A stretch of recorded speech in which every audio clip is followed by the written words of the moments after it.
چه روحیه هایی هستن که میرن سراغ امام زمان علیه السلام. این تواضعی که در دعا در وجود انسان پدید میاد، این تواضع لازمه برای اینکه انسان به یاد آقا امام زمان علیه السلام بیفته، به یاد فرج و ظهور بیفته و تمنا بکنه فرج رو. خیلی زیباست، بندگان خدا دوست دارن از عظمت خدا حرف بزنن، لذت میبرن. در یک تشبیهی شاید بشه گفت مانند کودکانی که دوست دارن از قدرت پدر و مادرشون حرف بزنن.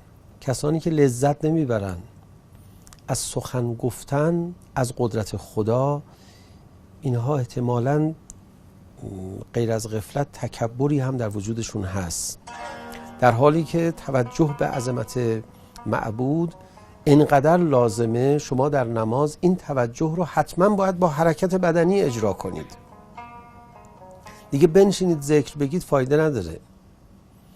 سبحان ربی العظیم و بحمده در حالی که رکوع کردیم، سبحان ربی الاعلی و بحمده در حالی که به سجده رفتیم. پس در ادعیه وقتی که ما رو متواضع نسبت به مقام ربوبی می کنند، غرضی دارن و غرضهای بسیار مهمی، مثل از بین بردن تکبر در دل. رابطه این که تکبر در دل ما با دعا از بین بره با مهدوی شدن رمضان ما چیه؟ اصلا کسی به اولیاء خدا حاضر تواضع کنه که خدا او رو در خانه خودش بی تکبر کرده باشه.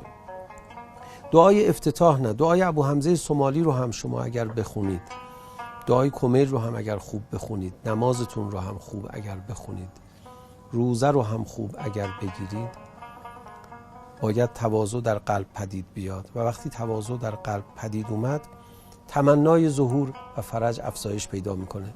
امام صادق علیه السلام میفرماد ولایتنا ولایت الله، ولایت ما همون استمرار ولایت الله.